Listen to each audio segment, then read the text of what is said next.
The woman stood up in the middle of the church gathering and pointed a finger straight at Clara Whitmore. "Hand her the Bible," Norhatch said, loud enough for every soul in that room to hear. "Let her read us a passage, since she's so eager to belong here." The book landed in Clara's hands before she could breathe. The room went quiet. Clara's fingers went cold. What? If this story already has your heart pounding, hit that like button right now, subscribe so you never miss what comes next, and drop your city or country in the comments below. I want to see exactly how far this story has traveled. Now let's go back to where it all began. The train ride from Missouri to the Kansas territory took 2 days and a night, and Clara Whitmore spent most of it staring at the window without really seeing anything outside it. She was 30 years old, a widow, traveling alone with one trunk, one carpet bag, and a secret she had carried since she was 8 years old. The kind of secret that doesn't announce itself loudly, but sits in the chest like a stone that never fully dissolves, no matter how many years pass over it. She could not read, not a word, not a letter, not her own name written on an envelope. The woman sitting across from her on the train was reading a newspaper, lips moving slightly, turning pages with casual ease, the way people do when they've done something their whole lives and never had to think about it. Clara watched her and felt the familiar clench in her stomach, that old shame, that old arithmetic, the one where she always came up short. She looked out the window again. The land was flatter here than Missouri, wider. The grass ran in every direction without apology, and the sky above it was enormous in a way that felt less like freedom and more like exposure. Nowhere to hide out here. She pressed her hand against the carpet bag on her lap. Inside it, folded and tucked beneath a change of blouse, was the letter she had received 3 weeks ago. The letter from Elias Carter, responding to the matrimonial advertisement she had placed through Mrs. Denner's agency in St. Louis. Clara hadn't read that letter herself. She'd handed it to Mrs. Denner and stood there trying to look calm while the older woman read it aloud to her, and then she had nodded and said, "That sounds fine," and walked back to her room and sat on the edge of her bed for a long time. It did sound fine. Elias Carter was 41, a rancher, widower, no children. He needed a capable woman who could manage a household, and he'd written plainly, not flowery, not cold, just plainly, like a man trying to be honest without making promises he couldn't keep. Mrs. Denner had described him as straightforward. No fancy words, she'd said. That's usually a good sign. Clara had asked her to write back, to say yes. That was 3 weeks ago. Now she was on a train to Kansas with one trunk, one carpet bag, and the particular fear of a woman who has agreed to spend the rest of her life with a stranger, and who has not told that stranger the one thing about herself she most needs him to know. The wagon that met her at the Hayes station was driven by a young ranch hand named Dobbs, a boy of maybe 17 with a sunburned neck and the disposition of someone who had never figured out how to make small talk. He loaded her trunk without a word, helped her up onto the bench, and then clicked at the horses and started them moving. "Mr. Carter couldn't come himself?" Clara asked. "Calving trouble?" Dobbs said.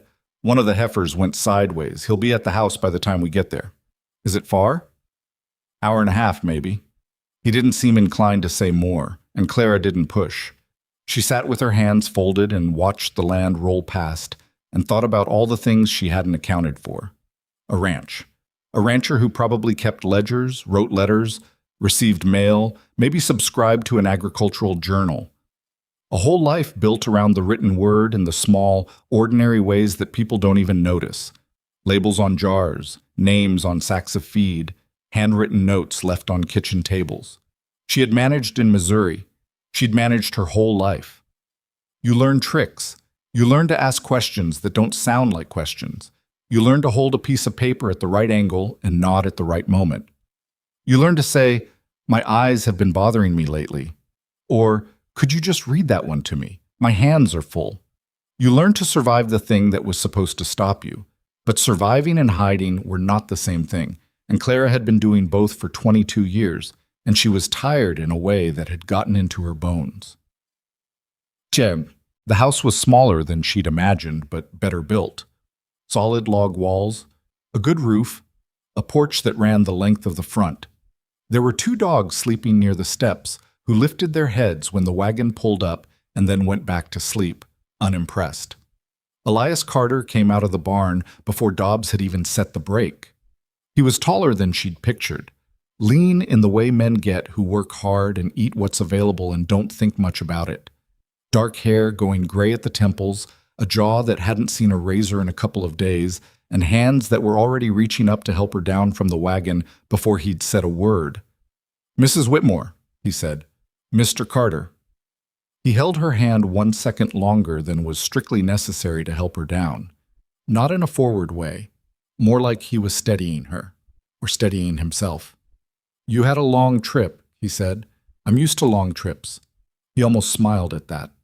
Not quite, but almost. "You hungry?" "A little." "I've got something on the stove. It's not much. I'm a better rancher than I am a cook." "That's good to know," Clara said. That almost smile again. Supper was beans and cornbread and canned peaches, and it was exactly what it needed to be after 2 days on a train. They sat across from each other at the kitchen table and ate mostly in silence. But it wasn't an uncomfortable silence. More like two people deciding what kind of quiet they were going to share. Elias Carter, Clara noticed, was a man who looked at things directly. When he spoke to her, he looked at her.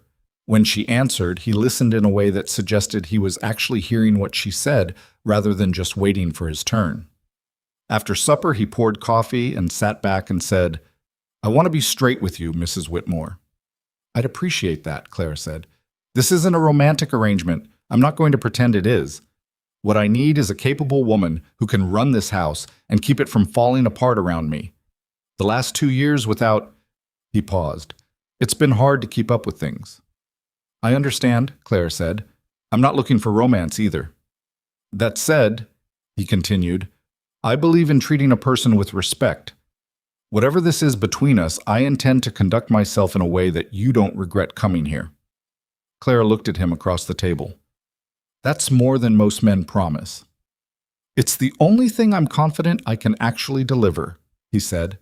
And this time he did smile, just slightly, and it changed his face in a way that was difficult to look at too directly. She woke the first morning to the sound of him already moving around outside, the creak of the barn door, the low conversation of animals being fed. She dressed and went to the kitchen and started a fire in the stove and started coffee and found the pantry and assessed what was there. It was all manageable. She knew how to run a house. 30 years of life had seen to that, regardless of what she could or couldn't read. What she couldn't manage was the piece of paper she found on the kitchen table. It was a list, neat handwriting, 7 or 8 lines. Supplies, she guessed, or tasks. Instructions. Something she was supposed to do or know or understand. She stood there looking at it and felt that stone drop back into her chest. The letters sat on the page like a foreign language. She could identify a few, an A, a T, something that might be an S, but they didn't combine into anything that made sense to her. They never had. She had tried, as a child. She had tried many times. But when she was 8, her father had been injured and her mother had taken sick. And by the time there was anyone to help her learn it properly, she was 12 and ashamed and too proud to sit beside children half her size and learn her letters. She heard boots on the porch. She picked up the piece of paper and held it like she'd been reading it. Elias came in, nodded good morning, poured himself coffee. "You find the list?" "Yes," Clara said. "I figured I'd lay out what needs doing so you could settle in at your own pace. Most of it's just organizing. The pantry's a disaster. My fault." "I can see to it," Clara said. She set the list back on the table face down and turned to the stove. Her hands were not entirely steady. 3 days passed. Then 5. Then a week. Clara learned the house the way she'd learned everything in her life, by watching, by touching, by asking careful questions that didn't sound like questions. She organized the pantry by smell and texture and the shapes of the containers. She found where things were kept not by reading labels but by opening lids and sniffing and looking at color. She was not stupid. She had never been stupid. That was the thing about illiteracy that people didn't understand. It wasn't the same thing as ignorance. She could look at a piece of land and tell you if the drainage was wrong. She could look at a cow and tell you if it was going to calve in the next 24 hours. She could run a kitchen, negotiate at a market, manage a household budget in her head with a precision that would make most men with their ledgers ashamed. She just couldn't read the word on the tin that told her what was inside it. But she managed. She always managed. What she couldn't manage was the mail. It arrived on Tuesdays. Dobbs brought it out from town with the supply wagon, and there was usually something, a bill, a notice from the Cattlemen's Association, a letter from somewhere. Elias dealt with most of it himself. But twice in that first week, a piece of mail had been left on the table for Clara. Once what looked like something from the matrimonial agency, once a card from someone she couldn't identify.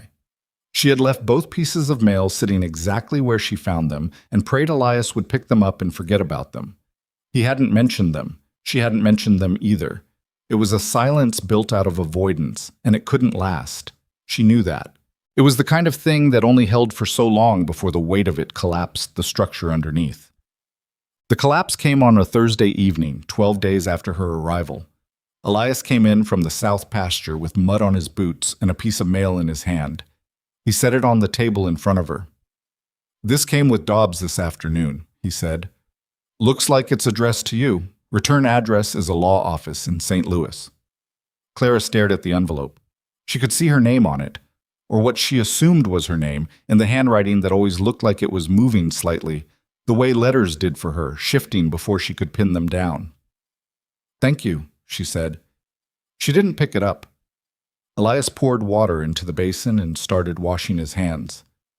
"You want to read it after supper?" "I'm not—" She stopped.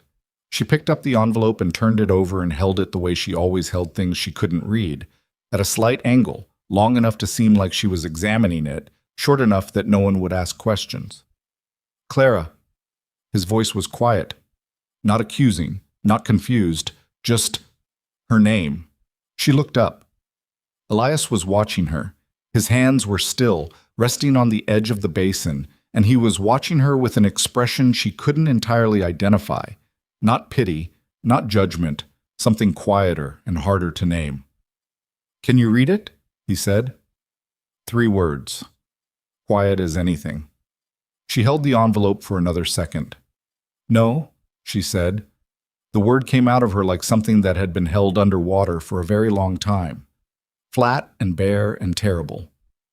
"No," she said again, because apparently once wasn't enough. "I can't read it. I can't read any of it. I can't—" And then, which she had not planned and would not have chosen, she started to cry.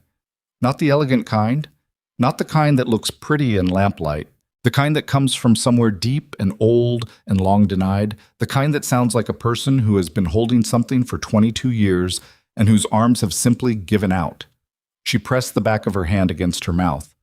"I'm sorry," she said. "I'm so— I should have told you. Before I came, I should have— You have every right to— Clara, I know what you're going to say, and you're right. I should have been honest from the beginning. I just thought I could manage. I've always managed. I've been managing my whole life without— Clara." He said it the same way, quiet, not sharp, just— Her name, said like it was enough to stop the room. She stopped. He crossed the kitchen in 3 steps and pulled out the chair across from her and sat down. He folded his hands on the table between them. He looked at her directly, the way he always looked at things. "How long?" he said. She wiped her face. "Since I was a child, My father was hurt. My mother got sick. There was never time. And then it was too late. Or it felt like too late. And I was ashamed. And then I was married, and my husband—" She stopped. "He never asked. Did he know?" "He must have guessed. He never said." Elias was quiet for a moment. Clara squared her shoulders. "I understand if you want to.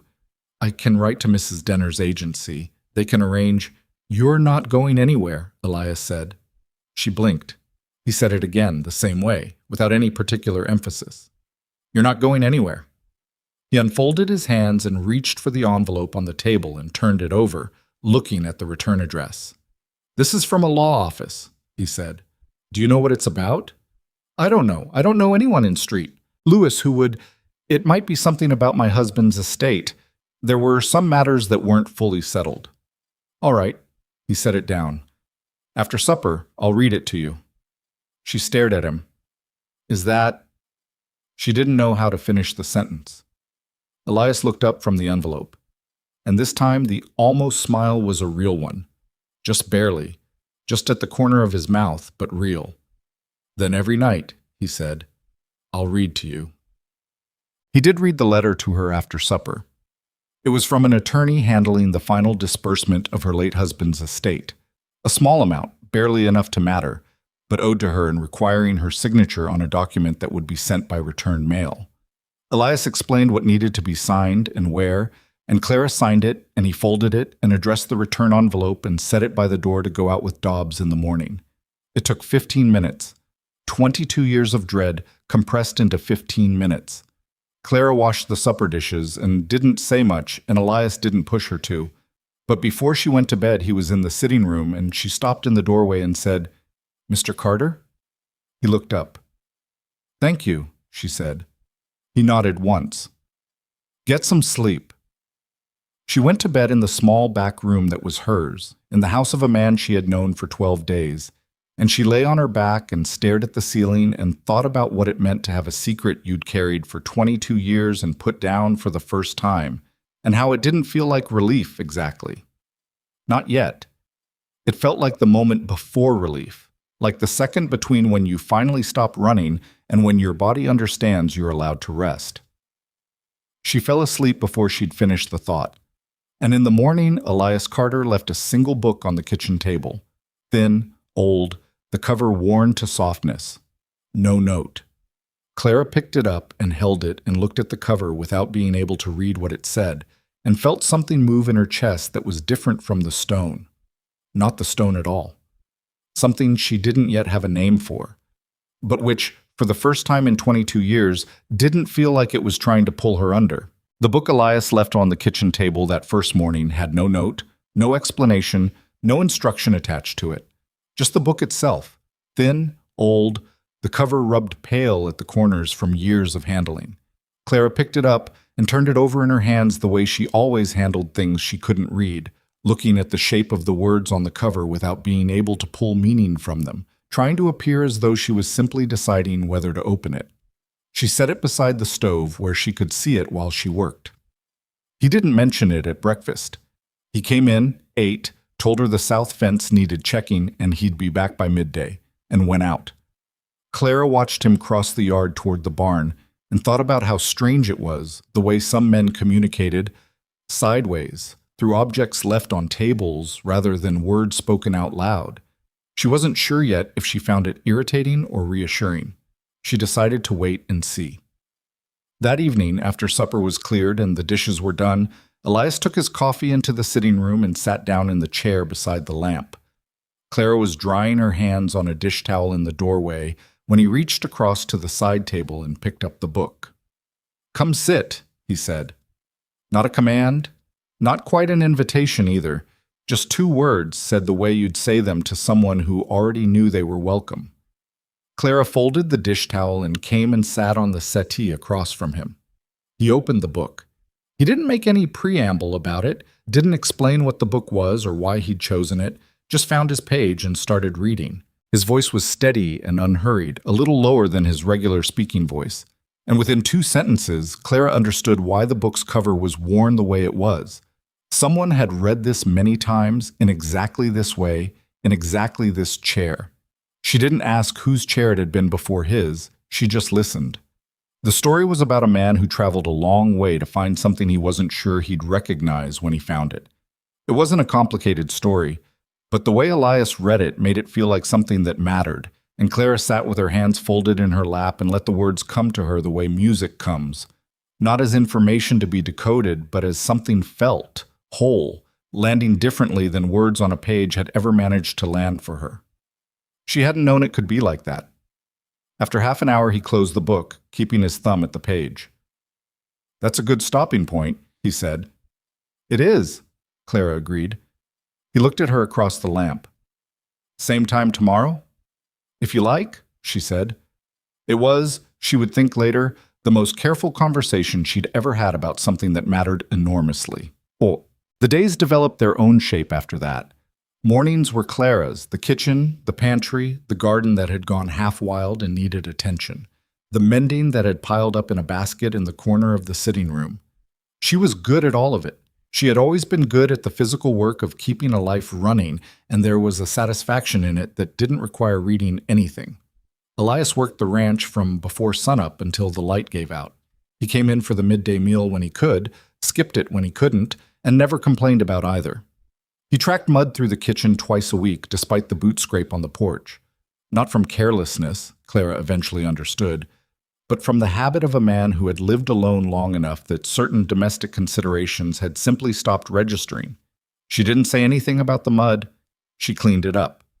The third time it happened, Elias came in from the pasture and stopped dead in the doorway and looked at the floor and said, "I did it again." "You did," Clara said. He looked genuinely pained about it. "I keep forgetting." "I noticed. I'm sorry." "You can scrape them on the way back out when you've got a minute." He nodded, visibly relieved that she wasn't angrier than she was, and went back out and scraped his boots and came back in and ate his dinner. Clara found that she did not, in fact, mind the mud very much.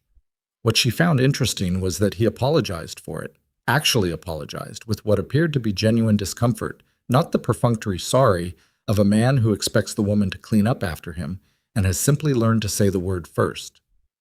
Her first husband hadn't been mean. He'd been careless in a different way. Not malicious, just absent in the quiet ways that mattered. He had been a decent man, and she had not been unhappy, exactly, but there was a difference between not unhappy and something more than that, and she hadn't thought much about that difference until she watched Elias Carter stand in the kitchen doorway and actually look sorry about tracked mud. It was a small thing. She kept telling herself it was a small thing. What? On the 9th evening, Elias paused partway through the night's reading. He had been reading slowly, slower than usual, and at first Clara thought he was tired. Then she realized he had paused on a word that started with the letter he'd quietly pointed out 2 nights before. Just pointed to it on the page, almost incidentally, while explaining a line in the story. "That word there? That's a D. See how it curves?" She had seen. She had not said much about it, but she had looked. Now he was pausing on a word and she found herself leaning forward slightly, studying the shape of it on the page from where she sat. "What does that say?" she asked. He looked up at her. "The word you stopped on," she said. "What is it?" "Distance," he said. He turned the book slightly toward her, just enough. D-I-S-T-A-N-C-E. Distance. Clara looked at it. "The D," she said. "The D," he confirmed. "And the I." "The I stands straight up, no curves, just straight." She looked at it for a moment longer. Then she sat back and he continued reading, and neither of them made any comment about what had just happened. But when he finished for the night and closed the book and stood to bank the lamp, he left the book on the side table where she could reach it. And in the morning, Clara sat at the kitchen table before she started the stove and opened the book to a page she found by the feel of the worn binding and looked at the first line. She could find the D. She could find the I. That was 2 letters. It wasn't much. It wasn't anything to someone who'd had it their whole lives. But Clara sat at the kitchen table in the gray early morning light and found D and I on that page and felt something shift in her chest that she didn't have a word for yet. 2 weeks in, the winter set its teeth. The first storm came fast, the way plain storms do. Clear sky in the morning, a smear of wrong color on the western horizon by mid-afternoon. And by supper, the wind was hitting the house hard enough to rattle the window glass in its frames. Elias had spent the afternoon moving cattle to the lower pasture and came in later than usual with ice on his coat collar and the look of a man who had made a series of difficult decisions in bad conditions and wasn't done making them. "How many did you get in?" Clara asked. He sat down and started pulling off his boots. "Most of them. Lost track of a handful. I'll go back out at first light." "In this?" "It'll ease some by morning." He didn't sound entirely sure of that. Clara brought him a bowl of the stew she'd kept hot and a piece of bread and set them on the table and sat down across from him. The wind hit the side of the house in a gust that made the lamp flicker. "You've been through worse," she said. It wasn't really a question. She'd already learned that Elias had ranched this land for 11 years, and land like this didn't let you make it 11 years without handing you worse than one storm. "I have," he said. "Doesn't make this one easier." He ate quickly, the way a tired man eats, not tasting it, just putting fuel in. Clara watched him and thought about how certain kinds of competence look easy from the outside and aren't easy at all, and how men like Elias Carter spent their lives in situations where they couldn't let their hands shake even when they wanted to. "The cattle in the barn are fine," she told him. "I checked them an hour ago, feed and water." He looked up from his bowl. "The 3 that were in the near pasture this morning," she said. "I brought them in before the storm hit hard. Figured you'd want them under cover." He set his spoon down. "You knew to do that," he said. "I grew up on a farm in Missouri," Clara said. "I know what a storm sky looks like." He was quiet for a moment in the way he got quiet when he was recalibrating something. "I didn't know that," he said. "You didn't ask." "No," he said. "I didn't." He picked up his spoon again. "I'll ask more." "That would be useful," Clara said. "The storm blew hard all night. They lost 2 fence sections in the south pasture, found out about it in the morning when Elias came back in from first light with ice in his eyebrows and a report of the damage. Clara had coffee ready and a change of dry socks on the chair by the stove, because she had heard him up at 4 in the morning and guessed what he'd find. He stood in the kitchen doorway and looked at the dry socks and didn't say anything for a moment. Then he said, "Thank you." "The fence can wait until the wind dies," Clara said. "I know." He sat down and pulled off his wet boots. "I hate waiting." "I noticed," she said. "You'll do it anyway." He looked at her, that almost smile. "Yeah," he said, "I will." He ticked. The reading sessions had a rhythm by now. A half hour, sometimes 40 minutes. The lamp turned up just enough. The book in his hands and Clara on the settee across from him, listening. He had worked through the first book and moved to a second, this one thicker. The kind of novel his mother had loved, he'd said once, almost incidentally, in the way people mention things they've been thinking about but weren't planning to say out loud. Clara had filed that away. One evening, midway through a chapter, he stopped at a word and looked up. "Do you remember the D?" he said. "Yes." "And the I?" "Yes." "What about this one?" He turned the book and pointed. S, the letter S. It curves twice, like a snake going 2 directions. Clara looked at it. "S," she said. "S." He pointed to the word. Distance. Distance. You've seen that one before. She had. She remembered it. "What are the other letters?" she asked. He looked at her for a moment. Then he set the book flat on his knee and went through each letter in the word, one at a time, pointing to the shape of it and saying its sound. And Clara sat across from him and watched his finger and listened, and she did not feel stupid. She did not feel like a child. She felt, unexpectedly, like a person being given something that had been owed to her for a very long time. That was new. That particular feeling, not shame, not gratitude exactly, but something more like a debt being quietly settled. She went to bed that night and lay in the dark, and said the letters to herself, in order. Distance. Distance. She knew what the word meant. She had always known what the word meant. She had lived it, most of her life, the distance between herself and the written world that everyone else moved through without thinking. Now she knew what it looked like on a page. The town was called Harrow, 6 miles east, and Clara had been there twice since her arrival. Once with Elias for supplies, once with Dobbs, when Elias couldn't be spared from the ranch. It was not a large town. 1 main street, a general store, a feed merchant, a small church, a doctor's office, and a post office that also served as the bank on Wednesdays. It had the social architecture of every small frontier town Clara had ever known, which meant that everybody knew something about everybody else, and a select few made it their business to know everything. She had noticed Nora Hatch on her first visit. Nora was the kind of woman who understood the geography of a room the moment she walked into it. Who mattered? Who didn't? Who was new? Who was vulnerable? She was married to the feed merchant, which gave her a certain standing, and she had the particular confidence of a woman who had been the most important person in a small circle for long enough that she'd stopped being able to imagine otherwise. She had looked at Clara across the general store with the expression of someone taking inventory. Clara had looked back and said nothing and bought her flour and her salt and her dried beans and left. "Who is that woman?" she'd asked Elias on the ride back. "Nora Hatch." He'd kept his eyes on the road. "Why?" "She was watching me." "She watches everybody." He paused. "She watched my wife when Margaret first arrived, too."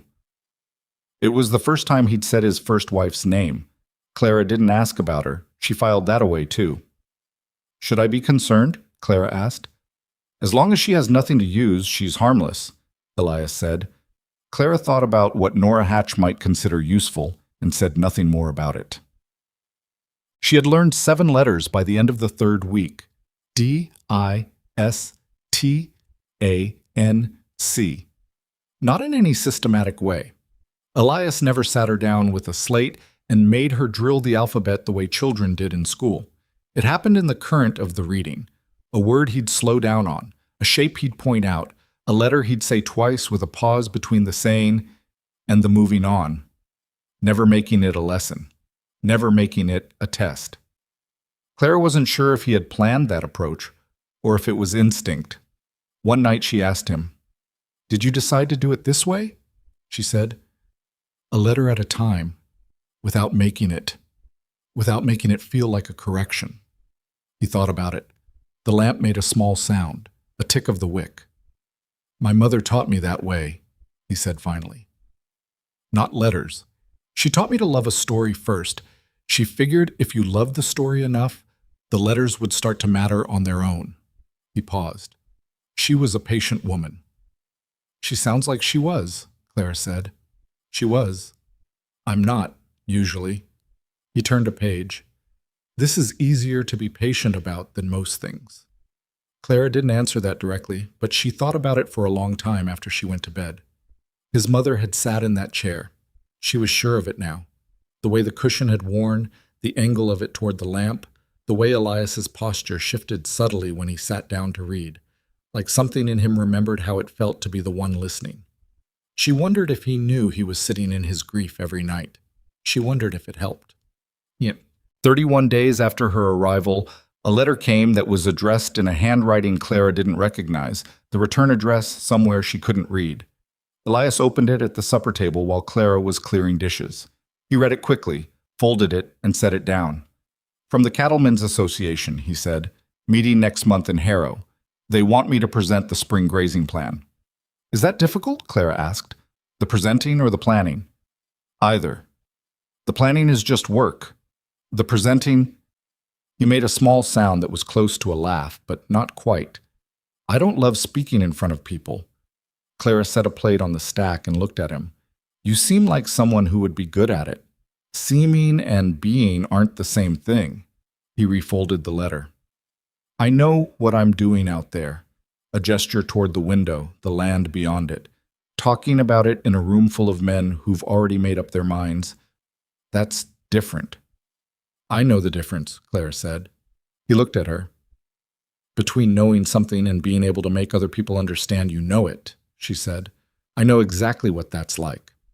A beat. "I suppose you do," he said quietly. That was all. She went back to the dishes, and he went back to the letter, and neither of them pressed further into it. But something had shifted in the room, some small degree of understanding between two people who had both in different ways spent their lives being underestimated. The 42nd night, Elias read a passage about a woman who had walked 200 miles to find her children and then sat down in the dirt 30 feet from the door and couldn't make herself stand up for the last of it. He read it slowly. Clara had her hands tight in her lap. When he finished the page, he didn't immediately turn to the next. He looked up, and she was already looking at him, and for a moment neither of them said anything because neither of them needed to. "She gets up," Elias said. "In the next chapter. In case you were worried." "I wasn't worried," Clara said, which was not entirely true. "She always gets up," he said. He said it like a man stating a fact he had checked and rechecked, like he needed to believe it was a law of nature. In this kind of story, they always get up. Clara looked at him across the lamp. Is that why you read it? She asked. This kind of story? He was quiet for a moment, long enough that she didn't think he was going to answer. I read it because my mother read it first, he said, and because when she died, this was the only way I could still hear her voice.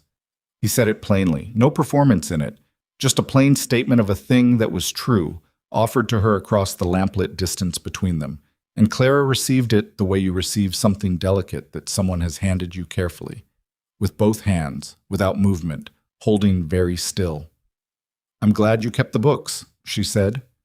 Me too, he said. He turned the page and kept reading. And Clara sat across from him in the warm circle of the lamp and listened and thought about distances. The kind measured in miles, the kind measured in years, the kind that exists between what a person knows about themselves and what they've been allowed to believe. And thought that 42 days ago she had arrived at this house carrying the heaviest thing she owned, and that it was still with her, but that it was somehow, almost imperceptibly, beginning to be lighter. Not gone.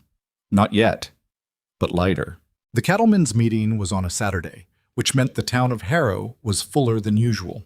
Wagons tied along the main street, men standing in clusters outside the feed merchant, women moving between the general store and the post office with the particular efficiency of people who had limited time in town and intended to use all of it. Clara came with Elias because there was no good reason not to. She had been in Harrow 4 times now and had developed a working understanding of its geography, which aisles in the general store were safe to navigate alone, which counter required a clerk who would read labels aloud without being asked, how to hold a piece of paper and look like she was reading it long enough for the conversation to move past the moment without incident. She had gotten good at the performance of literacy. She had been good at it for 22 years. What she had not anticipated when she agreed to come to town was the gathering at the Harrow Meeting Hall that had been organized by the women of the community as a parallel event to the cattlemen's session. A social, Mrs. Aldridge had called it when she'd stopped by the ranch 3 weeks prior. Just women. A chance for Clara to meet her neighbors properly. Clara had said she would come because Mrs. Aldridge had kind eyes, and because refusing would have looked strange.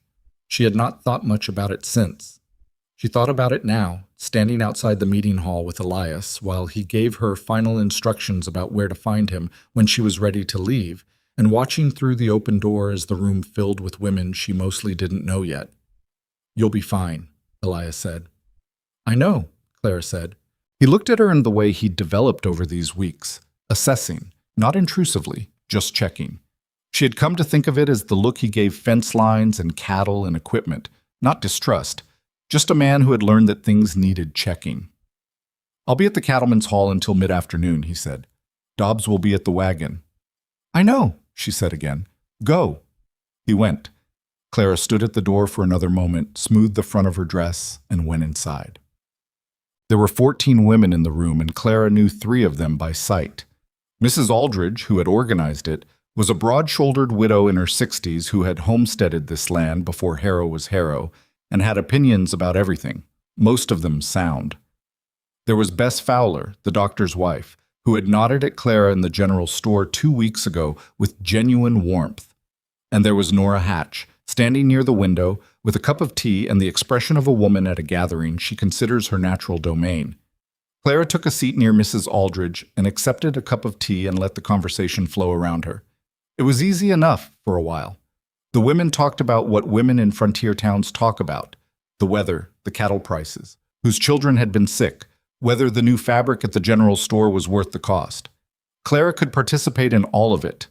She had opinions about fabric and cattle prices, and she offered them when asked and listened when not. And for 40 minutes she thought maybe this was going to be fine. She had underestimated Nora Hatch, not the fact of her. She had not underestimated Nora Hatch as a potential problem, but she had underestimated the specific nature of the method. It started quietly. Nora drifted over, not rushing, the way a smart woman doesn't rush, and settled into the chair 2 away from Clara and began talking to Mrs. Aldridge about a letter she'd received from her sister in Wichita, a long, meandering account of the sister's domestic difficulties that required Nora to produce the letter itself, unfold it, Read a passage aloud. Clara sipped her tea. Nora looked at her briefly while reading, just a glance. Clara kept her face neutral. Then Bess Fowler mentioned that she'd been trying to find a particular receipt for a remedy her mother used to make, and someone produced a small handwritten book, a household journal of some kind passed around the circle. Each woman glanced at it and handed it on, some reading a line aloud as they did. It came to Clara. She took it. She held it. She looked at the page. Lines of handwriting, close together, the ink slightly faded. She could find letters now, the ones Elias had taught her. She could find the D and the S and the A and a handful of others. But not enough. Not nearly enough to read a line of it. She handed it to the woman on her left without reading aloud and said, "I don't think it's in there, Bess, but I could be looking in the wrong place." It was a reasonable thing to say. It worked. The book moved on. Nora Hatch watched it go. 20 minutes later, the moment Clara would replay for months afterward, Nora Hatch stood up and crossed the room to a shelf along the wall, where someone had arranged a small display of books, donations to the Women's Society Library, a box of them brought in from various households. She lifted one from the stack and brought it across the room with the air of someone offering a gift. "Mrs. Carter," she said. Everyone called her Mrs. Carter now. She had not yet stopped noticing it. "I thought perhaps you might enjoy this one," Nora said, holding the book out.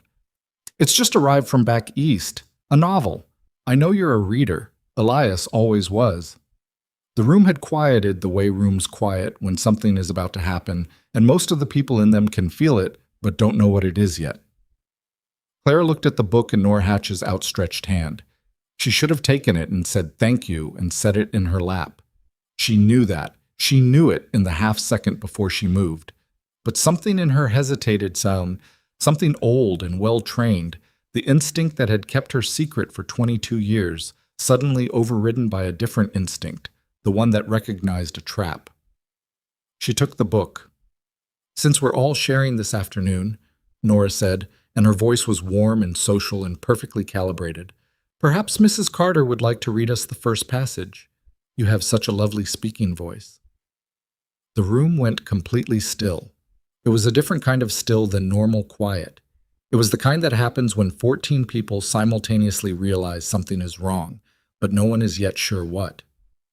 Clara sat with the book in her hands. She looked down at the cover. She could see it was a book. Cloth cover, embossed title, a design pressed into the fabric. She could see letters. She could not read them. She could not read the first page.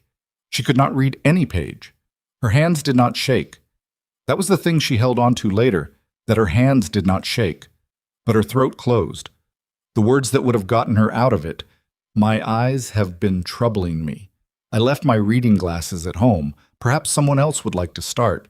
All the exits she had used for 22 years, every one of them was available to her in that moment, and she could not make herself use a single one, because she was tired, 22 years tired, and because the women in this room were going to be her neighbors for the rest of her life, and some part of her had simply run out of the energy required to keep performing in front of them. The silence stretched. She felt a woman to her left shift in her seat, heard a small sound from across the room, not unkind, just uncertain. The particular sound of people trying to figure out what they're watching. Nora Hatch was still standing, still smiling, waiting with the patience of a woman who already knew how this ended. The door opened. But Elias Carter walked into the meeting hall with his hat in his hand and mud on his boots, which was how he walked into most places, and he stopped 2 steps inside the door and read the room in approximately 1 second. Clara would wonder later what he had actually seen from the doorway, whether it was obvious, whether the expression on Nora Hatch's face told him, whether it was simply the quality of the silence.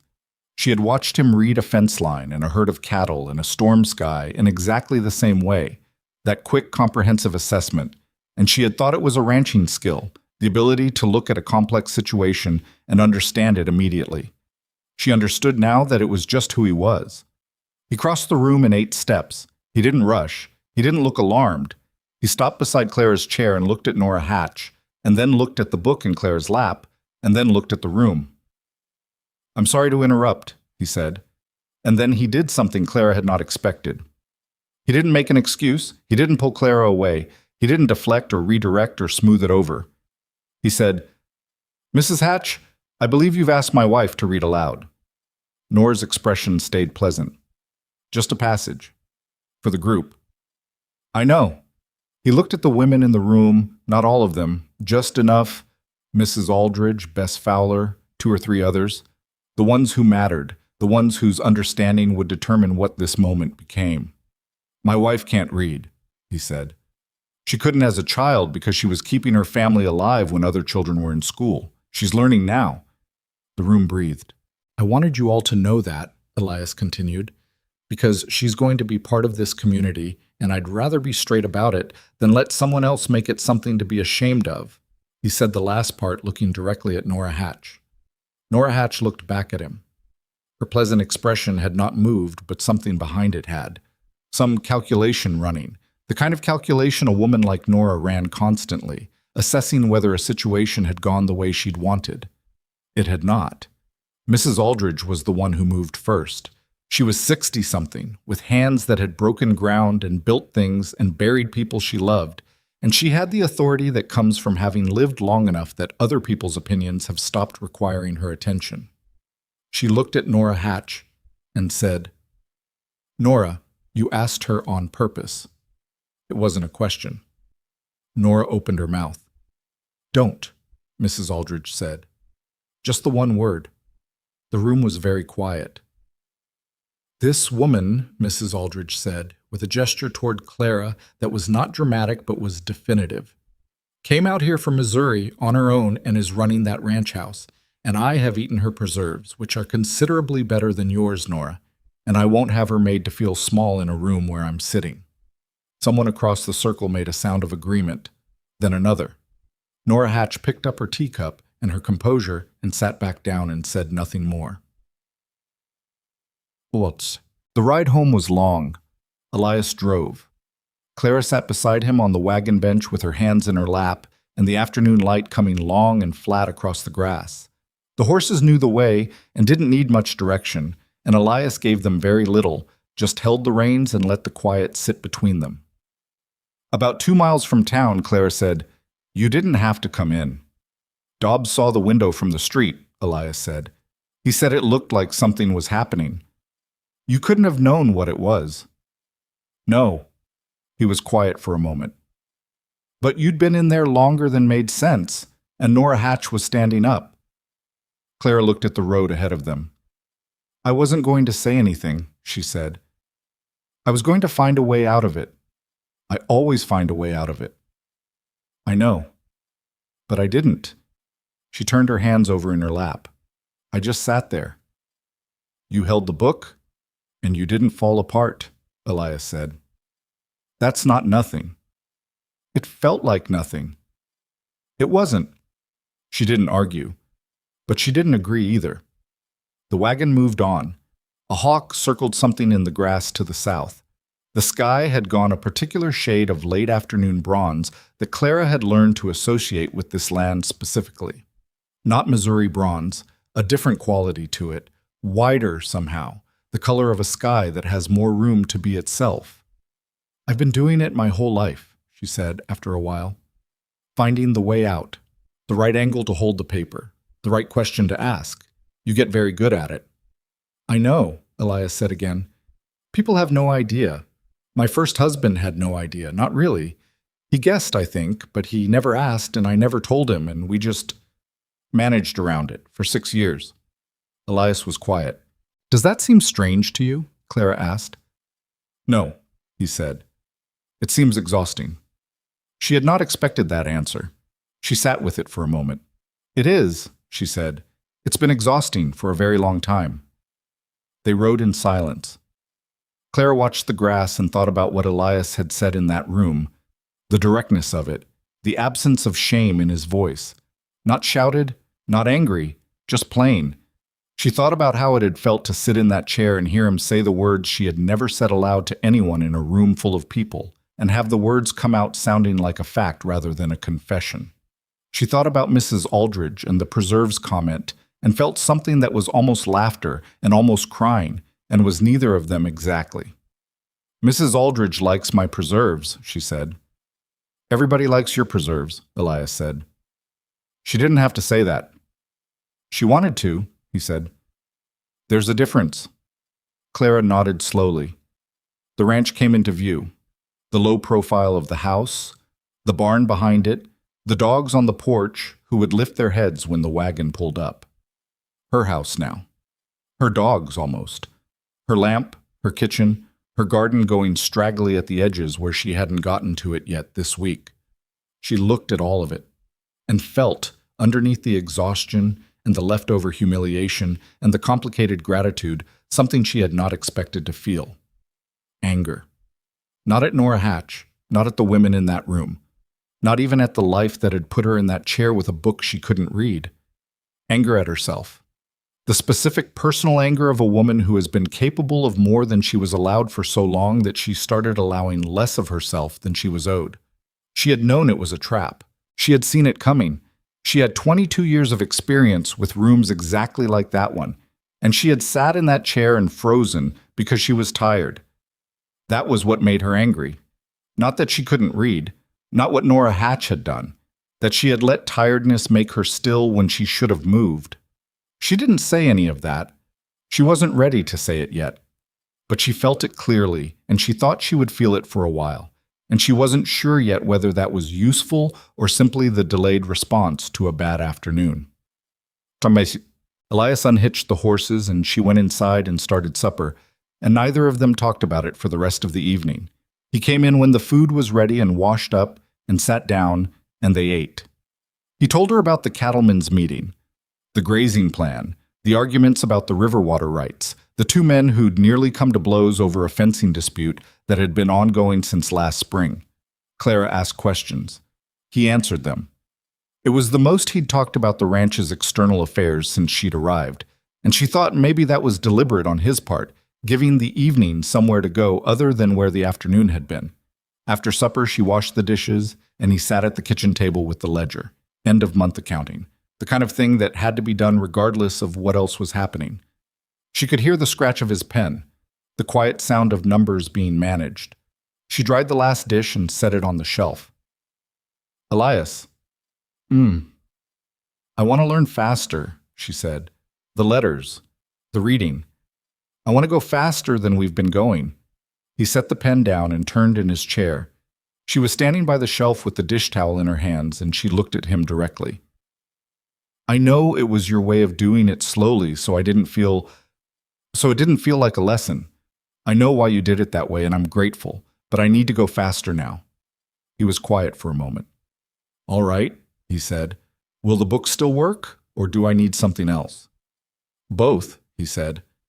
The book's to hear the stories. Something else for the letters. He turned back to the ledger, found a blank page at the back, and set it on the table beside him. Come here. She came and stood beside him. He picked up the pen. The alphabet, he said. All 26. I'm going to write them down and say each one, and you're going to learn every one of them by the end of the month. That's 3 weeks. I know. That's fast. You said you wanted to go faster. She looked at the blank page. She pulled out the chair across from him and sat down. Then start. He started. He wrote each letter carefully, not in the tight script of the ledger, but larger, clear, the way you write something you want someone to see. He said each letter as he wrote it, said the sound it made, pointed to words he could find in the ledger that used it. Clara watched his hand move and listened and made herself hold each shape in her mind, the way she'd learned to hold the D and the I and the S. They went through all 26. It took most of an hour. Her head ached slightly by the end, the particular ache of concentrated effort on something new, and she pressed her fingers against her temple. That's enough for tonight, Elias said. We didn't finish going back through them. Tomorrow, he said. It doesn't work if you push until nothing sticks. Clara looked at the page of letters in front of her. 26 shapes. 26 sounds. 26 small pieces of the thing that had been keeping her outside of a world she'd been standing at the edge of her whole life. She picked up the page and took it to her room. She sat on the edge of her bed in the lamplight and looked at each letter, one at a time, the way you look at faces you're trying to memorize. A, B, C. She knew A already. She found it. She said it quietly to herself. D. She knew D. The first one Elias had shown her the night he'd read her the word distance. She went through each letter she already knew and said their sounds, and for the ones she didn't know yet, she said their names and looked at their shapes until the shapes started to feel less arbitrary, less like symbols designed specifically to exclude her, and more like things that had a logic to them she simply hadn't been given access to before. She folded the page and put it under her pillow and lay down. She did not sleep well. She kept seeing the room, Nora Hatch's face, the book in her own frozen hands. She kept hearing Elias's voice saying the words she had never said herself, calm and plain and without apology. And underneath all of it, underneath the anger and the humiliation and the complicated feelings she hadn't yet sorted out about Elias Carter and what he was becoming to her in ways she hadn't planned for and wasn't sure she was ready for, underneath all of that was something else. Something she recognized now, having felt its smaller version each time she found a letter on a page. It was want, specific, urgent, undecorated want. Not the vague wish she'd carried for 22 years. The someday, maybe if things were different wish that she'd never let herself take seriously. This was different. This was the want of a woman who had been shown a door and had just for the first time decided to walk through it. She lay in the dark and listened to the wind and thought, 3 weeks for 26 letters, and then words, and then sentences, and then everything. She was still awake an hour later when she heard Elias bank the lamp in the sitting room, the small, specific sounds of him moving through the house at the end of the day. Heard his door. Heard the house go quiet. She pulled the folded page from under her pillow and held it in the dark. She couldn't see the letters without the lamp, but she knew they were there. She lay awake a long time with the page in her hands, thinking about what it meant to want something enough to be angry that you'd waited so long to want it. And outside, the Kansas wind moved through the grass in the dark, restless and indifferent and enormous, the way it always had and always would. And somewhere in the miles between this house and the town of Harrow, Nora Hatch's satisfaction had curdled into something smaller than she'd planned for, and Clara Whitmore Carter lay in her bed with 26 letters pressed against her chest, like a thing she intended to keep. In the morning, she got up early. She built the fire. She made the coffee. She set the page of letters on the kitchen table where the light was good. And she started at the beginning. She learned 12 letters in the first week after Harrow. Not perfectly, not with the confidence of someone who had grown up with them, but well enough that when she sat at the kitchen table in the early morning with Elias's handwritten page and the lamp turned up, she could work through the shapes with the deliberate focus of a woman who has decided that a thing is going to happen and is simply determining the pace. Elias had started leaving words on small pieces of paper around the house, not labeled, or rather labeled, but without making the labeling obvious. The word flour written on a scrap tucked under the flour tin. Salt beside the salt box. Lamp oil on the shelf where the extra can sat. Clara found the first one and stood holding it for a moment, then found the letters she knew, then found the ones she was still building toward, and made herself sound out what she could. She didn't tell him she'd found them. He didn't mention them either. It was the same wordless language they'd been developing since the beginning. The book left on the table, the letters pointed out mid-sentence, the page of the alphabet written in a hand slightly larger than necessary. A whole grammar of consideration that operated entirely without announcement. She thought sometimes that she had been wrong about what she needed from this marriage. What she had thought she needed was someone who wouldn't ask. What she had turned out to need was someone who asked in a way that made it possible to answer. It was not a small difference. 3 days after the meeting in Harrow, Bess Fowler came out from town. Clara saw the horse and buggy coming up the road from the kitchen window and felt the particular wariness of a woman who is still deciding how much the previous Saturday has changed things and in which direction. She wiped her hands and went to the door. Bess Fowler was a compact, practical woman in her mid-40s whose husband was the only doctor within 40 miles and who had therefore developed the habit of not being squeamish about difficult things. She carried a basket and tied her horse at the post and came up the porch steps without hurry. "I brought jam," she said. "The plum kind.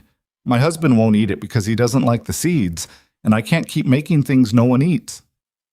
"Come in," Clara said.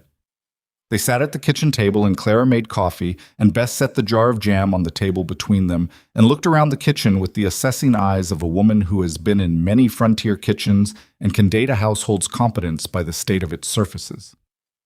"You've got this place running better than it's been in years," Bess said. "Elias's wife, Margaret, she was a good woman, but she was sick for the last two of them, and before that she was more comfortable with the social side of things than the domestic." "I didn't know her," Clara said carefully. "No, of course not." Bess wrapped her hands around her coffee cup. "I wanted to come and say I'm sorry about Saturday. You didn't do anything. I know. That's partly what I'm sorry about." Bess looked at her directly. "I saw what Nora was doing. I should have moved sooner." Clara poured her own coffee and sat down. "Mrs. Aldridge moved." "Helen Aldridge has been moving faster than the rest of us since 1861. Bess said, with a dry affection that suggested long familiarity. "The rest of us occasionally need a moment." She paused. "How are you?" "I'm fine." "That's what everyone says." In this case, it happens to be true. Clara wrapped her hands around her cup. "I've been angry, mostly. Not at Nora Hatch. At myself for freezing." Bess studied her. "You didn't cry? In that room, with all those women watching you, you didn't cry." "I cried later," Clara said. "In private. I prefer it that way." Bess almost smiled. "I think you're going to be all right out here," she said. "I wasn't sure when Elias told us he'd sent for someone. He's a private man, and private men don't always... The arrangement doesn't always..." She stopped. "It's working, is what I'm trying to say." Clara considered the last 2 months, the lamp at night, the letters on scraps of paper around the house, the dry socks by the stove, the mud on the kitchen floor, and the genuine apology that followed it. "It's working," she agreed. What she did not say to Bess Fowler, because she had not yet said it to herself in those exact terms, was that it was working in ways she had not anticipated and was not entirely sure what to do with. She had come to this marriage with clear expectations, a practical arrangement, 2 people managing a difficult life together, mutual respect without sentiment. She had told herself she was not looking for more than that. She had told herself that, in fact, having survived one marriage and one grief, she was no longer built for more than that. But there was the lamp at night. There were the evenings in the sitting room, the sound of his voice on words she was slowly, letter by letter, learning to recognize on the page herself. There were the conversations after supper that had begun as practical exchanges, fence repairs, cattle counts, the state of the root cellar, and had become something else without her quite noticing when. There was the way he had stood up in that room in Harrow and spoken plainly about her life, without making it smaller than it was. She did not know what to do with any of it. What she knew was that she was not going to examine it too closely while she was still learning the alphabet. Some things needed to be handled one at a time. It was the trunk that undid her. She had not opened it since arriving.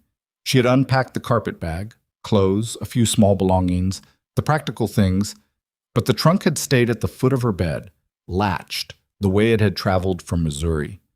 Inside it were the things she had not needed yet. Winter clothes. A quilt her mother had made. 2 or 3 objects from her first household she had kept without entirely knowing why. And the letter.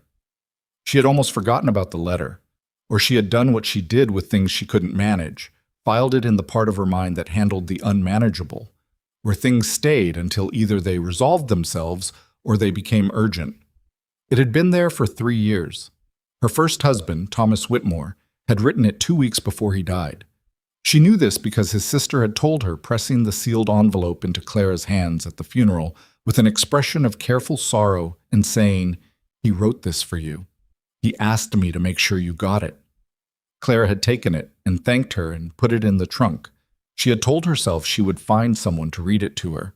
She had told herself this many times over 3 years and had never done it, partly because asking anyone to read a dead man's private letter felt like opening something that was still hers, and partly because, though she had not let herself think this clearly until now, she had not been ready to know what it said. She found it on a Tuesday evening, the 4th week after Harrow, while looking for her winter shawl. The envelope was at the bottom of the trunk, slightly bent at one corner, the wax seal still intact because no one had broken it. She sat on the edge of her bed and held it, The room was quiet. Elias was outside still. She could hear the distant sound of him finishing up at the barn.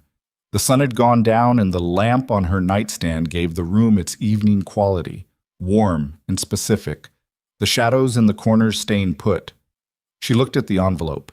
She thought about Thomas, not the way she usually thought about him, which was in the blurred, generalized way of a grief that has settled into something livable, but specifically. The way he held his coffee cup with both hands, the particular way he laughed at his own jokes before he finished them. The 6 years of a marriage that had been decent and honest, and had not been, if she was being truthful, everything that two people could be to each other, but had been real. She thought about what his sister had said. He wrote this for you. She looked at her own hands holding the envelope. Then she broke the seal. The paper inside was folded twice. She unfolded it and looked at the handwriting and felt the familiar dissolution. The shapes that wouldn't hold still, the letters that broke apart before she could pin them down, the swimming sensation behind her eyes that she had learned to control but never learned to stop entirely. But she had 26 letters now, 26 shapes she had been drilling every morning for 4 weeks, some of them more solid than others, some of them she still had to think about, but they were hers now in a way they hadn't been before Harrow, before the page Elias had written out for her, before the words on scraps of paper around the kitchen. She looked at the first line of Thomas's letter. She found the letters she knew. D. She found it immediately. And then E, which she had learned in the second week. It had 3 horizontal lines coming off a vertical, she remembered Elias saying, like a comb lying on its side. She found the first word. It took her 3 minutes. She moved her finger under each letter and said its sound quietly to herself, the way she'd been doing in the kitchen in the mornings, until the sounds started to push against each other and she could hear something. The first word was dear. She said it out loud. Dear. Her voice sounded strange in the quiet room. She said it again, more quietly. Dear. She moved to the second word, C. She knew C immediately. L. The letter that stood straight and then turned a corner at the bottom, like a person stopped mid-step. A-R-A, Clara. Her own name. She had known it was her name on the envelope when she received it. His sister had told her. But seeing it now, actually reading it, the letters making her name, her own name, on a piece of paper her husband had held while he was still alive and writing things down for the last time. Something happened in her chest that was different from anything she had felt in this process before. She pressed the back of her hand against her mouth. She kept reading. It was slow, painfully slow. Some letters she had to look at 3 and 4 times before they gave her their sound. Some words she couldn't complete. Too many letters she didn't have solidly yet, the ones she kept confusing or losing. She skipped over them and came back, and sometimes they gave themselves up and sometimes they didn't. But the shape of it was coming. She could read enough. The letter was not long. She thought perhaps it would take her an hour to get through what she could, with the gaps.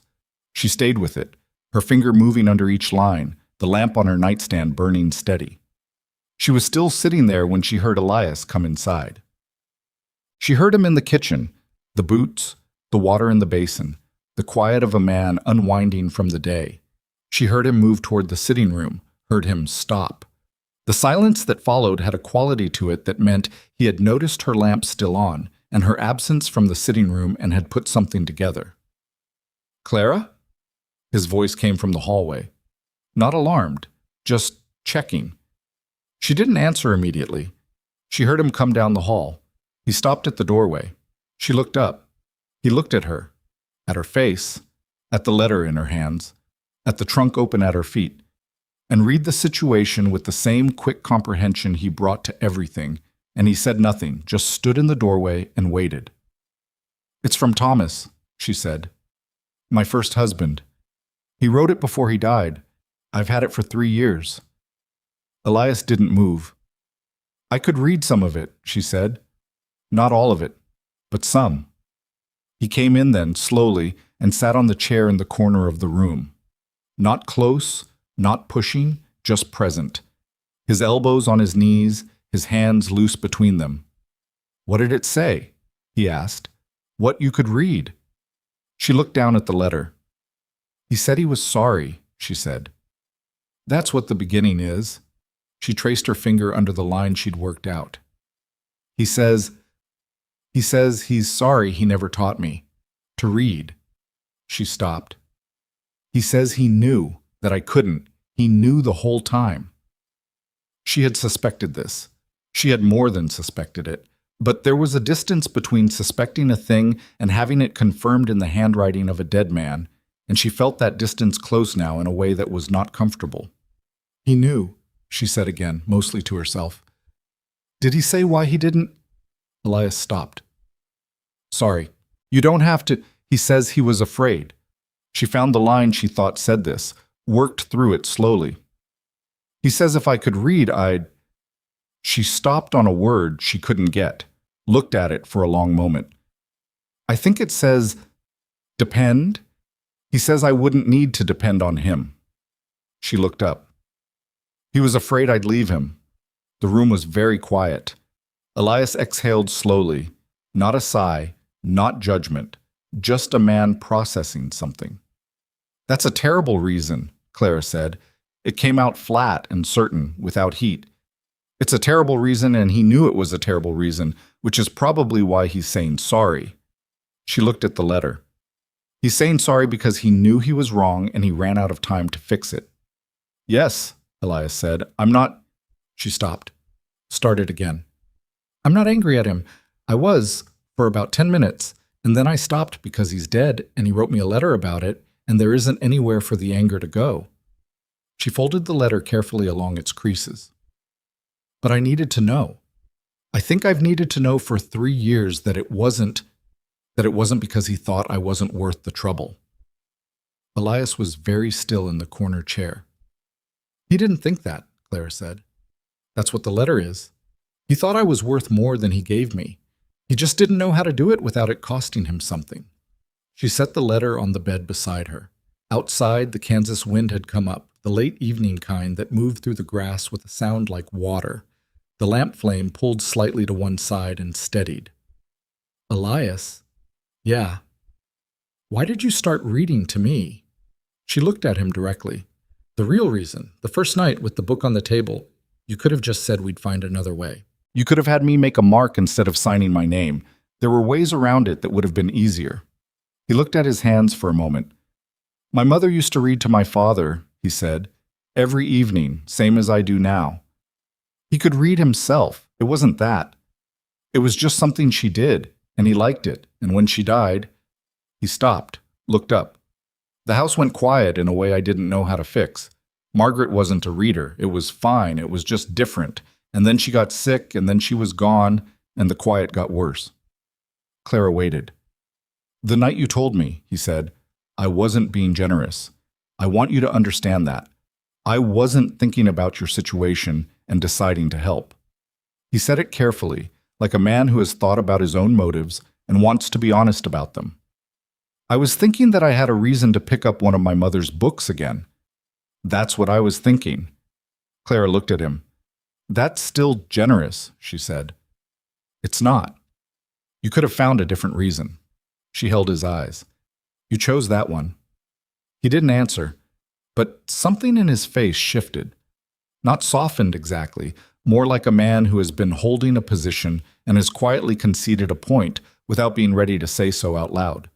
She understood that. She was fluent in the language of things that were true but not yet sayable. She picked up the letter again and looked at it. Will you help me with the rest of it? She said, the words I couldn't get. He got up from the corner chair and came and sat beside her on the edge of the bed, not close but close enough. And she spread the letter flat between them, and he looked at where her finger was and started to read. Not the whole thing. She stopped him when she wanted to try a word herself, and he waited, and when she got it, she moved on. And when she didn't, he told her without making a thing of it. They went through the letter this way, together, her reading and him filling in the gaps until they reached the end. Thomas Whitmore's last words to his wife were, in fact, an apology. Not only for the reading, for the quiet, too. For all the things a man keeps to himself because keeping is easier than the alternative, and for the years they had both spent managing around something that should have been simple. Clara read the last line herself. Slowly, with 2 pauses in the middle, but she read it. She folded the letter and set it on her knee. She did not cry. She had cried in the right place, at the right time, in private, the way she preferred. What she felt now was something more settled. Not peace exactly, more like the particular stillness after something has been completed. A door closed that had been standing open for 3 years, catching the draft. "Thank you," she said. "You did most of it yourself," Elias said. "You filled in the gaps." "That's all I did." She looked at him. He was still looking at the letter, not at her, with the expression he got when he was thinking carefully about what he was going to say next. She had learned that expression over these weeks. It meant he was being precise, checking himself, making sure what came out of his mouth was actually what he meant. "Clara," he said. "Yes. I want to say something, and I want you to know I'm not saying it because of what you just read, or because it's a tender moment, or because I feel sorry for you." She waited. "You've made this house something again," he said. "Not a house I keep running, something I come back to." He said it simply. No decoration. Just the words. Clara was quiet for a moment. She had told herself back in Missouri, back in the wagon on the way out from Hayes Station, that this was a practical arrangement. 2 capable people managing a difficult life. She had told herself many times, and she had believed it because she needed to, because believing in more than that required a kind of openness she wasn't sure she still had. She looked at Elias Carter sitting on the edge of her bed with his work-worn hands between his knees, the man who had left a book on her kitchen table and read to her every night and written out the alphabet in a hand slightly larger than necessary, and stood up in a room full of watching women and said the true thing without apology. "I'm not leaving," she said. He looked at her. "I know you didn't say that to make me stay," she added, "but I want you to know that I'm not leaving." She paused. "I was thinking about it. 2 weeks ago, after Harrow. I was thinking it would be better for you if I—" "No," he said, flat and immediate. "I know that now." "Good. I was wrong." "Yes," he said, which was less gracious than it could have been and more honest, and she appreciated the honesty. She put the letter back in the envelope. She set it on the nightstand instead of back in the trunk. A small decision, but it felt like the right place for it. Within reach. No longer buried. "I need to work on the middle section more," she said. "There were 6 or 7 words I couldn't get. I'd like to be able to read the whole thing myself." "You will," Elias said. "How long do you think?" He considered it with the same straight-faced practicality he brought to questions about fence repair and calving schedules. "At the rate you've been going? 6, 8 weeks? Maybe less." He stood up from the bed. "You're not slow, Clara. You never were. You just didn't have anyone to show you the door." She looked up at him standing in the lamplight of her room and thought that there were things she was going to say to this man eventually that she was not ready to say yet, and that was all right. She had time. The door was open. "Good night," she said. "Good night," he said. He went down the hall. She heard his door. She turned down her lamp to a low glow and lay back and looked at the ceiling and listened to the wind in the grass.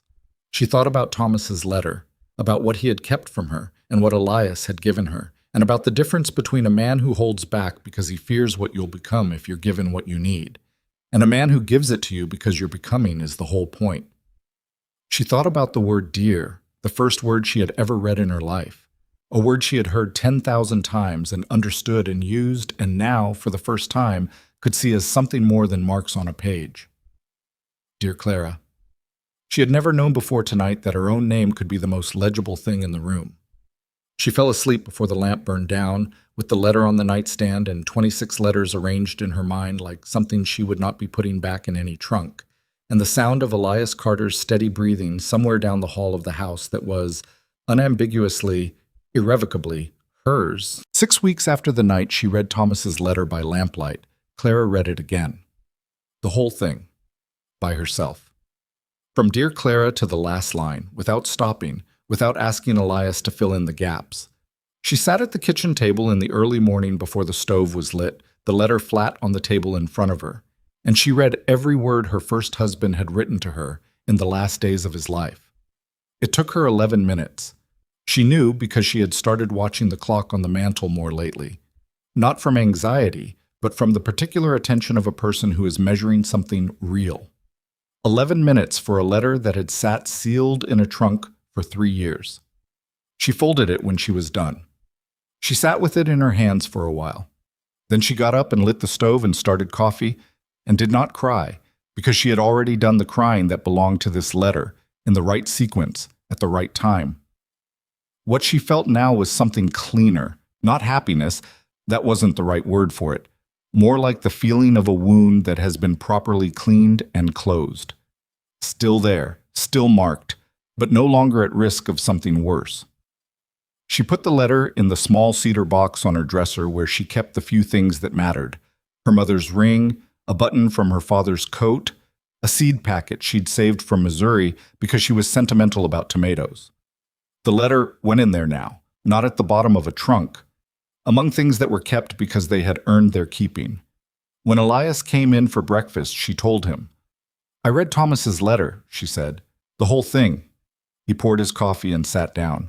He looked at her across the table the same way he always looked at her, directly, without making a performance of it. "How was it?" he said. "Hard in the right places," she said. And then done. He nodded once, the way he nodded at things he understood completely and didn't need to elaborate on. She passed him the bread and he took it, and they ate breakfast and talked about the south pasture and whether the old well pump was starting to go. And that was the right way to handle it. Not with ceremony, but with the normalcy of a life that had room for both grief and well pumps on the same Tuesday morning. By spring, she was reading without moving her finger under the words. This was the milestone that surprised her most. Not the day she finished the alphabet, not the day she first spelled her own name out of letters she'd found herself, but the morning she looked at the page and the words came off it directly, without her having to touch each one. Her eyes moved across the line, and the line gave itself up to her, and she was 3 sentences in before she realized she hadn't used her finger once. She set the book down. She picked it up and started again, and made herself go slowly, made herself look at the individual letters, but they kept combining into words before she could stop them. Her brain was doing it automatically now. The thing that had been a locked room her entire life had opened its own door and was simply, open. She went and found Elias in the barn. He was mending a harness, the awl and the heavy thread he used for leather work, the kind of repair that required both hands and concentration. He looked up when she came in. She held up the book. "I'm not using my finger anymore," she said. He looked at her, at the book, back at her. He set the harness down on the workbench and crossed the barn and took the book from her hands and found a page, not the beginning, somewhere in the middle, a paragraph she hadn't prepared, and held it out to her. She read it, not perfectly. There were 2 words she stumbled on, words she didn't know yet, and she said them wrong, and he said the right pronunciation quietly, and she continued. But she read it. The words came off the page and into the air, and they were the right words in the right order, and they meant something. Elias took the book back. He didn't say anything for a moment. "My mother would have liked you," he said finally. It was not what she had expected him to say. She stood in the barn doorway with the morning light behind her and felt the weight of those 6 words and the care with which they had been chosen and offered. "I would have liked her," Clara said. He picked up the harness again. "Probably," he said. Which, from Elias Carter, was as close to a declaration as most things got, and Clara had learned by now to receive his declarations for what they were. Not small because they were quiet, but precise. The way everything he offered was precise, measured against what he actually meant and never exceeding it. She went back to the house. She sat down and opened the book again and read for an hour without stopping. Pause. The thing about learning something late in life that everyone else learned as a child is that it doesn't come with the boredom of familiarity. Clara had watched people read her whole life, on trains, in stores, at kitchen tables, with the absent, unconsidered ease of people doing something they had never had to think about. A newspaper held up, and then lowered. A letter opened, scanned, set aside. The casual miracle of it, taken for granted because it had never been anything other than available. She did not take it for granted. Every book she opened was the first book she had ever opened. Every piece of mail she could read herself was a small, fierce victory that she let herself feel fully, because she had earned the right to feel it. Elias would sometimes come in and find her at the kitchen table with something as unremarkable as the seed catalog from the general store, reading the descriptions of varieties with an attention that most people reserve for matters of consequence, and he had learned not to interrupt that. He had also learned to leave things for her to read, not the way he used to leave books on the table as an invitation. That had been early, when they were still figuring out the language between them. Now he left things because she wanted them. The agricultural journal that came monthly, the notices from the Cattlemen's Association, the occasional newspaper Dobbs brought from town. He left them on the kitchen table, and she worked through them, and what she couldn't understand she asked about, and what she absorbed and applied. She had opinions about the grazing rotation now. Real, informed opinions, based on things she had read rather than things she had been told. Elias took her opinions seriously, which was a thing she was still getting used to. The article in the journal says the early rotation isn't working as well in the northern plains climates, she told him one evening. They're seeing better results when they push the second move to later in the season. Elias leaned over and looked at the article she was pointing to. Which journal? She told him. He read it himself. He sat back. I think it's worth trying in the east pasture, Clara said. I think you might be right, he said. Not easily, the way men say things they don't really mean. Slowly, the way Elias said things he'd actually considered. They tried it in the east pasture. It worked. He didn't make a ceremony of it, and neither did she, but there was something in the way he looked at her across the supper table that evening that said things neither of them had finished finding the words for yet. It was Bess Fowler's idea first, but Clara made it real. Bess had come out to the ranch on a Wednesday in late summer. She did this sometimes now, the two of them having fallen into the particular friendship of women who have been honest with each other early and find it difficult to be any other way afterward. She had brought her youngest with her, a girl of 9 named Ruth, who had the solemn, watchful quality of a child who pays more attention than adults expect. Ruth had been sitting in the corner of the kitchen working on her letters, her school primer open on her knee, her face screwed up with the effort of a child encountering a word she didn't recognize. Clara had watched her for a moment from the stove. "Which one are you stuck on?" she asked. Ruth looked up. "This one?" She held up the primer and pointed. Clara came over and looked. The word was difficult, one of those long ones that doesn't behave the way it looks like it should.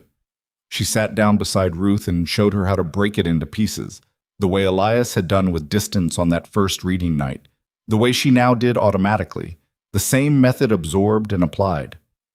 Ruth got it on the second try.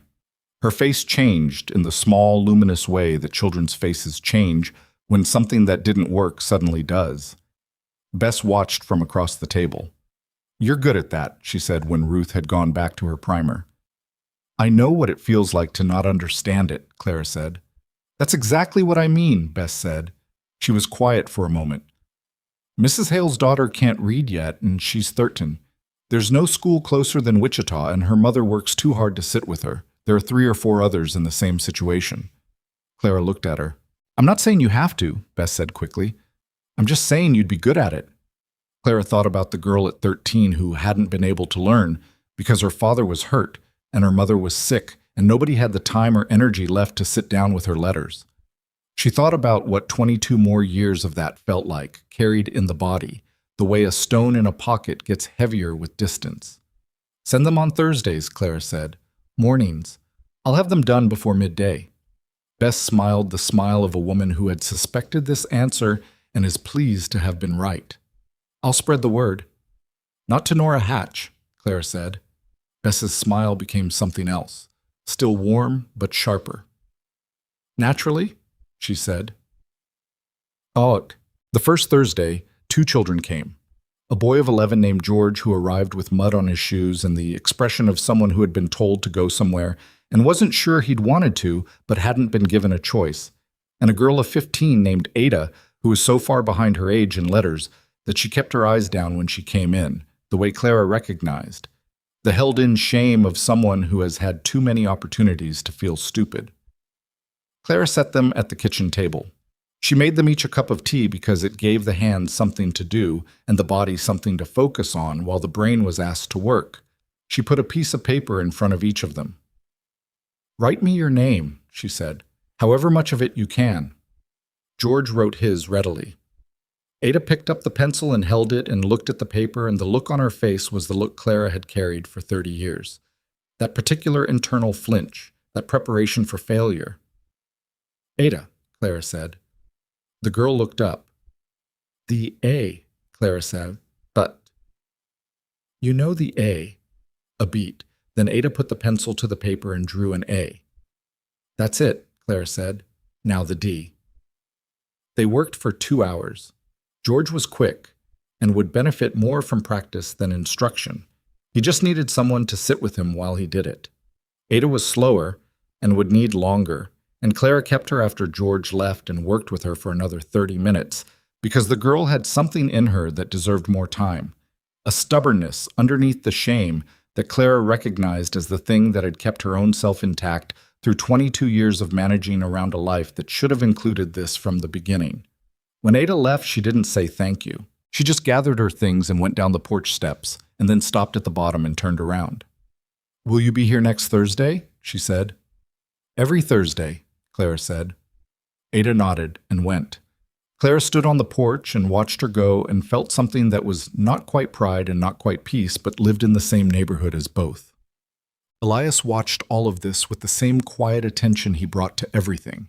He didn't comment on the children coming. He didn't make suggestions about how she ran the lessons.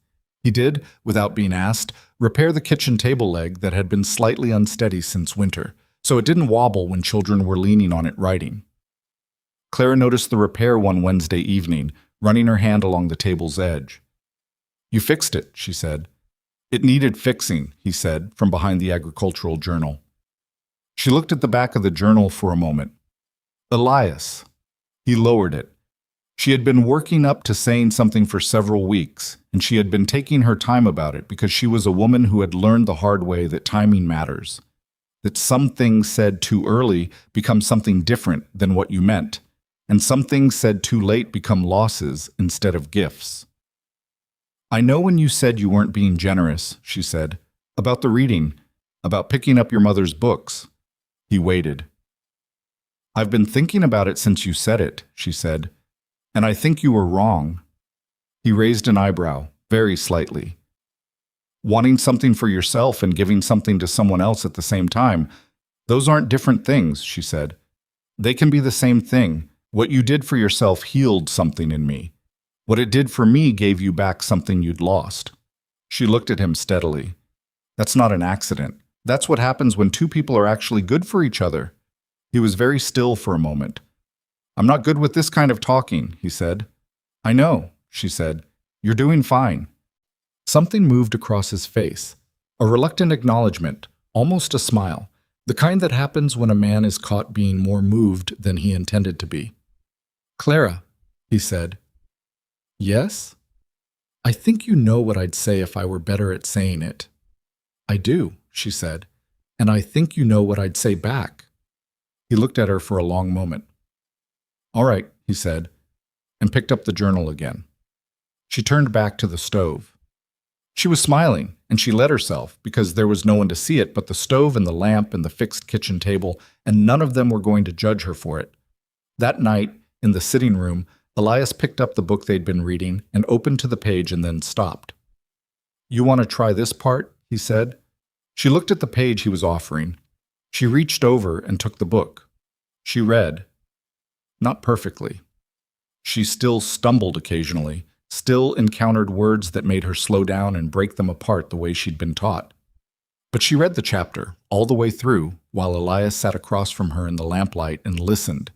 And when she looked up at the end, she found him looking at her with the expression she had come to understand was his version of saying everything he didn't say out loud. "Your mother would have liked that," she said. "She would have," he said, simply, truly. Clara closed the book and set it on the side table between them. Ada could read a full page by autumn. George was ahead of his age by October, and his mother sent a note, which Clara read herself, standing at the kitchen table on a Tuesday morning, saying that he had started reading to his younger brothers at night without being asked. Clara read that note twice. She folded it and put it in the cedar box, beside Thomas's letter and her mother's ring and the tomato seed packet, because it belonged there, in the company of things that had earned their keeping. By the following spring, there were 7 children on Thursdays and 2 adults. A man of 50 who had worked a farm his entire life and managed without letters, and had finally, at his wife's gentle insistence, decided he was too tired to keep managing, and a woman in her 40s named Lou, who had come west from Georgia and carried her illiteracy like Clara had carried hers, in the practiced, invisible way of someone who has had no other choice. Lou sat at the kitchen table on her first Thursday and looked at the paper in front of her with the same expression Ada had worn on her first day. Clara sat across from her and said nothing for a moment. Then she said, "How long?" Lou looked up. "How long have you been managing around it?" Clara said. Lou's jaw tightened, then it loosened. "My whole life," she said. "Mine too," Clara said. "Until a year and a half ago." She put a pencil in Lou's hand. "Write me the A. You know the A." Lou put the pencil to the paper. She knew the A. The evenings did not change. That was the thing Clara would have told anyone who asked, that through all of it, through the learning and the teaching and the seasons changing the color of the Kansas grass from green to gold to the flat brown of winter and back again, the evenings stayed the same. The lamp in the sitting room, the book between them. Sometimes Elias read. Sometimes Clara read. Sometimes they took turns, a chapter each. And she heard in her own voice reading the same cadence she had spent months listening to in his, the rhythm she had absorbed before she could read a word, the proof that she had learned more in those early evenings than letters. There was a child now, a boy, born the winter after Ada first learned to write her name, a solid and opinionated child named James, who regarded the world with Elias's gravity and Clara's stubbornness in proportions that were sometimes exhausting and always recognizable. James could say his letters before he was 2. Not because they drilled him. They didn't. They had both seen enough of what drilling without love produced, but because he had grown up with the sound of words read aloud as the background of his life. He had been brought home to a house where reading was not a performance or a lesson, but simply what happened in the evenings, beside the lamp, between the 2 people he was most sure of in the world. By the time he was 4, he climbed into his mother's lap during the evening reading and pointed at the page and said with great confidence, "That's a D." Clara looked at the D. "That's right," she said. "What does it say?" He squinted at it. "D," he said, which was the name of the letter, and not the sound it made, but Clara remembered sitting across from Elias with the word distance on the page and understanding that every beginning is the same beginning, no matter whose it is or when it starts. "Close," she said, "like this," and she showed him. Elias looked over from his chair, watching, and she met his eyes above James's head, and the look between them was one of those looks that don't translate well into language, the kind that carries too much for words to hold efficiently, the kind that has been accumulating for years and arrives all at once in a single glance. She looked back at the page. She showed James the letter again. He tried it. He got it wrong. He tried again. Jets. There is something people do not tell you about learning to read as an adult. Something they cannot tell you because most people who would tell it to you learned as children and have no comparison. What they cannot tell you is that it changes the texture of everything that came before it. Clara thought about this sometimes, in odd moments. Not at the kitchen table with a book, not in the sitting room in the evenings, but in between, in the middle of ordinary things.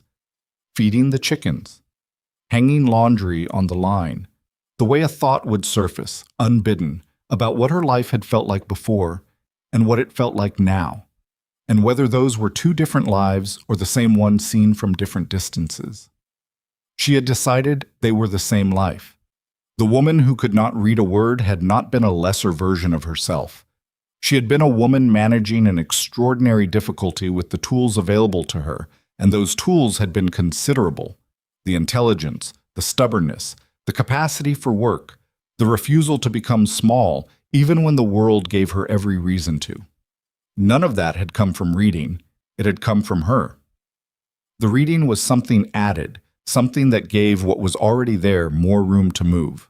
What Elias had given her was not a skill, What he had given her was the particular thing that a person gives when they look at what you're struggling with and don't turn away from it. When they sit down across from you in the lamplight and say, in whatever language they have available, I will stay here with you in this, and mean it, and then do it, night after night after night, until the struggling starts to ease and then ease some more, and then one morning you wake up and the thing that was supposed to define you has become only a part of your story, not the whole of it. That is not a small thing to give a person. It is, in fact, the hardest and rarest and most necessary thing. Clara was 41 years old the autumn James started school. She walked with him to the small schoolhouse that had been built in Harrow 2 years prior. She had been part of the committee that fought for it, which had required writing 2 letters to the county seat, letters she had drafted herself and read over 3 times before she was satisfied with them. She walked James to the door and knelt down in front of him and straightened his collar. "Do you know what to do if you don't understand something?" she said. "Ask," he said, with the tone of a child who has been told this before. "And if the answer doesn't make sense the first time, ask again," he said. "Different way." "Good." She looked at him for a moment. His father's serious eyes, the set of his jaw that was all Clara, the gap in his front teeth where a tooth had come out last week, and the adult one was already visible underneath, everything moving fast the way children move, too fast, always. "You're going to be fine." "I know," he said, which was not arrogance. It was just what he believed, because he had been raised in a house where not knowing something was the beginning of learning it, not a reason for shame. She stood up and watched him go inside. She stood at the schoolhouse door for a moment after it closed behind him, in the thin autumn morning, and thought about a woman in Missouri who had packed 1 trunk and 1 carpet bag and boarded a train with a secret she had carried for 22 years, and a future she could not yet read, in any sense of the word. She thought about the lamp, the worn book on the side table, the 26 letters written in a hand slightly larger than necessary on a page she had slept with under her pillow. She thought about Thomas's letter in the cedar box on her dresser, about what he had feared and what his fear had cost them both, and about how fear of what a person might become is the most corrosive thing you can bring to the people you love, because it holds them at the size of your anxiety instead of letting them grow to the size of themselves. She did not hold it against him. She had stopped holding it against him a long time ago, but she thought about it sometimes as the other side of the coin. The proof, by contrast, the way you understand a thing most completely when you can see what it looks like when it goes wrong. She walked back down the main street of Harrow past the general store, past the post office, past the feed merchants where Nora Hatch's husband had retired last year and someone younger now ran the counter. She stopped at the general store and picked up the mail. There were 2 pieces, one for Elias from the Cattlemen's Association and one addressed to her in a handwriting she didn't recognize, return address somewhere in Missouri. She stood on the wooden sidewalk and opened her own letter and read it. It was from a woman named Pearl, a cousin of Thomas's she had met once at the funeral, who had heard through some chain of frontier correspondence that Clara was teaching letters in Harrow and wanted to know if she had any suggestions because Pearl had a daughter who was behind and no teacher within writing distance. Clara read the letter twice. She folded it and put it in her coat pocket. She thought about what she would write back. She was already composing it in her head on the walk to the wagon. Not the careful, hedged phrasing of a woman managing someone else's impression of her, but the plain, direct language of someone who knows what she's talking about and knows that she knows it. She would tell Pearl to start with the A. She would tell her that the reading matters less at first than the sitting, the presence. The commitment to staying in the chair beside the person who is struggling, not to fix it for them, but to be there while they fix it for themselves. She would tell her that patience is not a temperament. It is a decision you make again and again, some evenings easier than others, and the evenings it's hardest are the evenings it matters most. She would tell her that it is never too late, not because it is a comforting thing to say, because it is true. She got in the wagon and took the reins and started the horses toward home, toward the ranch and the kitchen table and the cedar box and the lamp in the sitting room that had been lit every evening for going on 3 years now, toward the man who was somewhere in the south pasture checking fence and would come in at midday with mud on his boots and eat whatever she'd made without complaint and ask her in the evening if she wanted to read, and she would say yes, and they would sit down together the way they always did, the way they would go on doing for as long as they had evenings to sit in. The horses knew the way. Clara let them have the reins and lifted her face to the autumn sky, that enormous Kansas sky, the one that had looked like exposure on the day she arrived and had gradually become simply the sky above her life, as familiar and unglamorous and necessary as everything else she had learned to call her own. She thought, this is what it looks like, not triumph, not the clean ending where everything difficult becomes easy. Just a woman, 41, driving home on a Tuesday morning with a letter in her pocket that she read herself, thinking about what she'll say back, already knowing the first word she'll write. Dear Pearl. The horses walked on. The grass ran in every direction without apology, and the sky was enormous and impersonal and entirely hers. And Clara Whitmore Carter drove home through the middle of it the way she drove through everything now. Not managing around it, not performing her way past it, but through it, straight and certain, at her own pace, in her own words.